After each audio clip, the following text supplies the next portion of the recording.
আগ্নেয়াস্ত্র নিয়ে ব্যবসায়ীর বাড়িতে চড়াও। জলপাইগুড়ির বানারহাটে ব্যবসায়ীর বাড়িতে আগ্নেয়াস্ত্র নিয়ে চড়াও দুষ্কৃতী। সেই সিসিটিভি ফুটেজের যে ছবি ধরা পড়েছে আপনারা দেখছেন। থানা থেকে একেবারে ঢিলছোড়া দূরত্বে ব্যবসায়ীর বাড়ি থেকে 3.5 লক্ষ টাকা লুঠের অভিযোগ। থানার এত কাছে কিভাবে হামলা চালালো দুষ্কৃতীরা, তাই নিয়ে উঠছে প্রশ্ন। জলপাইগুড়ির বানারহাটের ঘটনা, ব্যবসায়ীর বাড়িতে আগ্নেয়াস্ত্র নিয়ে চড়াও দুষ্কৃতী, একেবারে থানা থেকে ঢিলছোড়া দূরত্বে। কথা বলবো, আমাদের সঙ্গে রয়েছেন আমাদের প্রতিনিধি রাজা চট্টোপাধ্যায়। রাজা, সোনার দোকানে ডাকাতি হোক বা একেবারে তৃণমূল কাউন্সিলরের উপর হামলা, বারবার যেটা দেখা গেছে থানা থেকে কয়েক হাত দূরত্বে, ঢিলছোড়া দূরত্বে বারবার এইরকম ঘটনা ঘটছে। পুলিশ কি বলছে?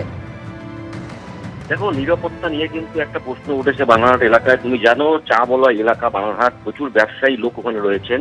গতকাল পুলিশ তরফ থেকে এখনো সেটা জানানো হচ্ছে যে সিসিটিভির যে ফুটেজ, সেই ফুটেজ দেখে কিন্তু দুষ্কৃতীকে ধরার চেষ্টা করছে। অলরেডি কিন্তু রাতে থেকেই নাকা চেকিং শুরু হয়েছে বিভিন্ন এলাকায় দুষ্কৃতীকে ধরতে।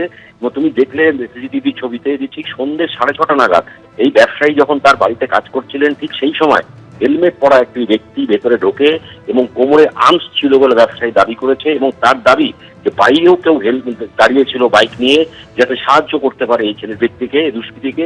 তুমি দেখতে পেলে যে সিসিটিভি ক্যামেরায় তাকে ধরছে এবং তার যে ক্যাশ ছিল, সেই বন্দুক কোমরে ছিল, সেই কোমরে বন্দুক দেখিয়ে কিন্তু ক্যাশ থেকে প্রায় 3.5 লক্ষ টাকা, যেটা আজকে ব্যবসায়ী ব্যাংকে জমা দেওয়ার কথা ছিল, সেই কাজ কিন্তু লুট করে পালিয়ে যায়। তারপর থেকে কিন্তু চাঞ্চল্য সৃষ্টি হয়েছে বানারহাটের শান্তিপাড়া এলাকায় এবং আতঙ্কে ব্যবসায়ীরা আতঙ্কে রয়েছে এবং পুলিশকেও জানানো হয়েছে দ্রুত যাতে এই দুষ্কৃতীদের গ্রেফতার করা হয়। আবিয়া, রাজা, তুমি আমাদের সঙ্গে থাকো। ফের আগ্নেয়াস্ত্র নিয়ে ব্যবসায়ীর বাড়িতে চড়াও। জলপাইগুড়ির বানারহাটে ব্যবসায়ীর বাড়িতে আগ্নেয়াস্ত্র নিয়ে চড়াও দুষ্কৃতী, একেবারে থানা থেকে ঢিলছোড়া দূরত্বে ঘটনাটি ঘটেছে। 3 লক্ষ টাকা লুঠের অভিযোগ।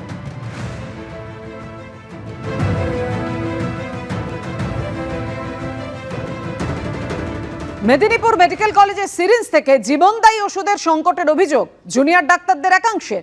তাদের দাবি, এর ফলে জরুরি পরিষেবা দেওয়ার ক্ষেত্রে সমস্যা তৈরি হচ্ছে। আর এই বিষয়ে প্রতিক্রিয়ার জন্য যোগাযোগ করা হলে মেদিনীপুর মেডিকেল কলেজ ও হাসপাতালের সুপার ফোন ধরেননি।